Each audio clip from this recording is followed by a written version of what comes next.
গোমাংস বিক্ৰী নিষিদ্ধ কৰাৰ লগে লগে শিৱসাগৰ ৰাজমাই গৰু বজাৰত লাগিছে হাহাকাৰ।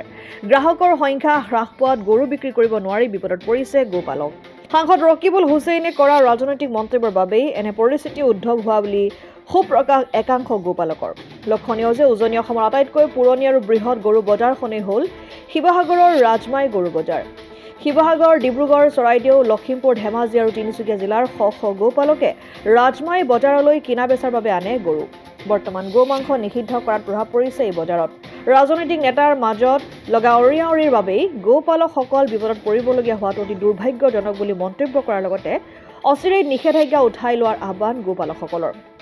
কিহৰ কাৰণে বন্ধ হ'ল মানে আপোনালোকে সংবাদ প্ৰচাৰ মাধ্যমে এই বস্তুটো কমপ্লিটলি জানে মানে কেলে কৈছোঁ আপোনালোকক কৈ পেলাই দুখ দি পেলাই কোৱা নাই মই, জানে আপোনালোকে আমাৰ যি 5টা সমষ্টিত যি উপ নিৰ্বাচন হৈ আছিলে আৰু মেইন সমষ্টিটো হৈছিলে কি আপোনাৰ চামগুৰি সমষ্টি। চামগুৰি সমষ্টিত আপোনাৰ ৰকিবুল হুছেইনৰ পিতাই হাৰি গ'ল। হাৰি যোৱাৰ পিছত তেওঁ মানসিক হেৰাগ্ৰস্তত ভুগি পেলাই তেখেতে ক'লে যে আজি বিজেপিয়ে গৰু কাটি নিৰ্বাচনী বৰ্তনী পাৰ কৰি জিকিলে। কথাটো তেনেকুৱা পৰা বস্তুটো বাকযুদ্ধ হ'ল মুখ্যমন্ত্ৰী আৰু ৰকিবুল হুছেইনৰ পৰা। আৰু আপোনালোকে প্ৰচাৰ মাধ্যমে কৈ আছিলে যে এই বস্তুটো এতিয়া নিৰ্বাচনৰ পৰা এই বস্তুটো এনেকুৱা এটা হৈছে, এইটো গৈ পেলাই পাছত কি ৰূপ লয় আমি পাছতহে ইয়াৰ দেখনীয়টো হ'ব। হয়, এতিয়া আমি দেখি পাইছোঁ যিহেতু এটা ডাঙৰ ৰূপ ল'লে আৰু মুখ্যমন্ত্ৰীয়ে তেতিয়াই কৈছিলে, আমি দেখিছিলোঁ প্ৰচাৰ মাধ্যমৰ যোগেদিনে যে ভূপেন বৰাই আৰু ৰকিবুল হুছেইনে আমাক কাগজ এখন দি দিয়ক, মই গৰুটো কমপ্লিটলি বন্ধ কৰি দিম। তেনেকুৱা কথাও আমি প্ৰচাৰ মাধ্যমত শুনি পাইছিলোঁ আৰু গতিকে এয়া বন্ধই কৰি দিলে। আৰু বন্ধ কৰি দিয়াৰ পাছত এতিয়া কাৰ লোকচান হৈছে?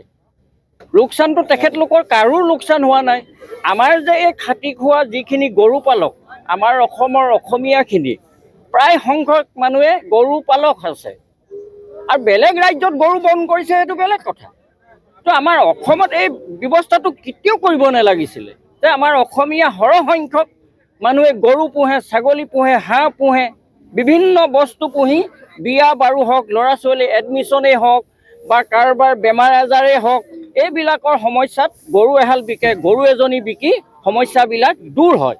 আৰু গতিকে এই বস্তুটো যদি মুখ্যমন্ত্ৰীয়ে যদি বন্ধ কৰিবলৈ হয় আৰু কাৰ লোকচান হ'ব তেখেতে সেইটো নিজেই বিবেচনা কৰি চাব। আৰু আপোনালোকৰ প্ৰচাৰ মাধ্যমৰ সৈতে মই অনুৰোধ কৰিম তেখেতক, মুখ্যমন্ত্ৰীক, যে আপুনি ঠিক আছে আপুনি বন্ধ কৰিছে কাৰোবাৰ ৰাজনীতিক পক্ষকোটত, আমি সেইটো বেয়া পোৱা নাই, কিন্তু লোকচান হ'ব কাৰ? আপোনাক অনুৰোধ কৰিছোঁ যাতে আপুনি এই কামটো কেতিয়াও নকৰিব। আমাৰ অসমীয়া খাটি খোৱা যিখিনি গৰু পালক আছে এইখিনি বহুত বিধ্বস্ত হৈ যাব। শিৱসাগৰৰ পৰা চৈয়দ মুস্তাকুৰ ৰহমানৰ ৰিপৰ্ট, অসম আদিত্য। NKS হুণ্ডাইলৈ স্বাগতম। নৰ্থ ইষ্টৰ প্ৰথম GDSI 2.0 ফিচাৰ্ছ ডিলাৰ হৈছে NKS হুণ্ডাই।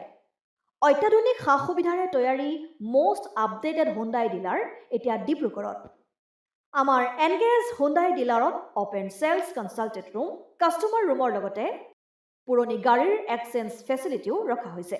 ইয়াত চেলছৰ লগতে ছাৰ্ভিচ ছেক্টৰৰ সুন্দৰ সুবিধা আছে। প্ৰয়োজনীয় সকলো এডভান্স টুলছ, হুইল বেলেন্সিং, এলাইনমেণ্টৰ অত্যাধুনিক machine, post hydraulic lift, fully trained মেন পাৱাৰৰ লগতে nitrogen gas filling facility, fully automatic car ৱাছৰ ফেচিলিটিও আছে। লগতে NKS হুণ্ডাই ডিলাৰে কাষ্টমাৰসকলৰ সুবিধাৰ্থে মোবাইল ছাৰ্ভিচ ভেনৰো ব্যৱস্থা ৰাখিছে, য'ত হাইড্ৰলিক লিফ্ট, ৱাশ্বিং facility, wheel balancing, tyre pressure check কৰাৰ লগতে বহুখিনি সুবিধাই উপলব্ধ আছে। NKS হুণ্ডাইলৈ আহক আৰু সুবিধাসমূহ গ্ৰহণ কৰক।